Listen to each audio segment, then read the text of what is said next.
Hi, Mr. Arnold here. I just want to, obviously something's going on here. Hang on one second.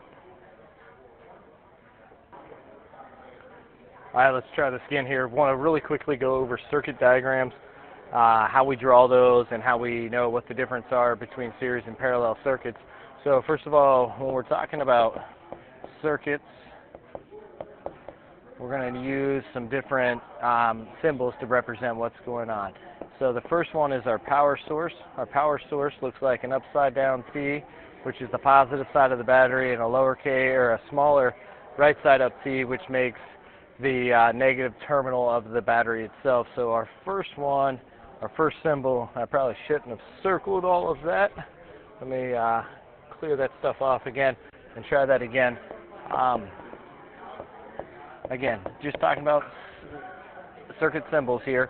To draw the power source, which for us is typically going to be a battery, you just make kind of a big upside down T and then a smaller right side up capital T to represent the power source, or for our sake, we'll say battery. The conductor, or the wire, is just a straight line. However you want to write that or draw that, it doesn't have to be straight, it can be curved for all intents and purposes. The third thing that we need to know is our light bulb, which is a circle with a kind of a squiggly line in there, and that could be for us any of our resistors that we are actually going to be using, but we'll mostly be using light bulbs, so we'll use it there. And then the fourth one that you need to be aware of is our switch. And this one is an open switch, which you should know by now, which means that there is no flow. If you're going to draw a closed switch, which is fine, you just make sure that I can clearly see the beginnings and the ends of the switch. And this one is closed, which means that we should have flowing electrons at this point in time. So those are the four symbols we're going to use. Battery, wire, bulb, and the switches. I will normally use an open switch just to make sure that everybody can see exactly what I am trying to talk about. So let's talk a little bit about a series. Series circuit, just like a series in a television show or a series in a book show, is where one happens right after the other, right after the other, right after the other. So that's what we're going to be doing when we draw these series circuits. We're going to start out with a battery source. So I'm going to draw that. I'm going to have the conductor, and I'm going to insert a switch to begin with. And again, remember I said I like to use an open switch so that people can see that it's there. And from the switch, I'm going to go to my first light bulb. And let's just go ahead and make two light bulbs for this one. And then from there, I'm going to come all the way back to my battery. Now, the reason why this is considered, excuse me there, the reason why this is considered an actual series circuit, sorry, I apologize for that, is because the electrons are going to flow through the switch, all the way around, through the light bulb, continue to flow through the second light bulb, continue to flow, all the way back around. If you notice, there is only one path. What makes it a series is that you only have one path for the electrons to actually flow through. And if I add anything else into the series, if I wanted to add another light bulb or something, I would have to just keep adding it to the one ring that I already have. The nice thing is the switch right here is what controls the flow. If it is open, it stops all of the electrons from flowing. If it is closed, it allows those electrons to flow around the actual path. So that is a series circuit. The difference between the series circuit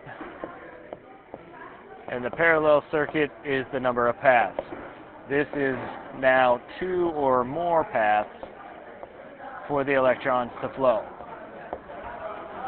Again, we're going to start with our battery, just like we did last time. Start with our conductor to a switch, just so that we have control of the situation. And again, we're going to start like we did.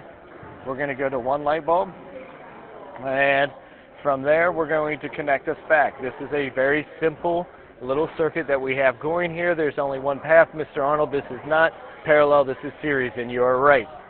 The difference here is now I'm going to add my second path off of my first one. And if you take a look here, now the electrons have options. The electrons, oops, I'm going to switch colors here. The electrons can flow through the switch. They can choose to go through this light bulb, and they can come all the way around, or the electrons can choose to go through the switch. This time they're going to go bypass that light bulb because they want to flow through the least amount of resistance as possible. And they will continue to go all the way around until they get back to the bulb. So here we have one path here. Here we have two paths. If I wanted to, which I could do, I could start and I could build another path.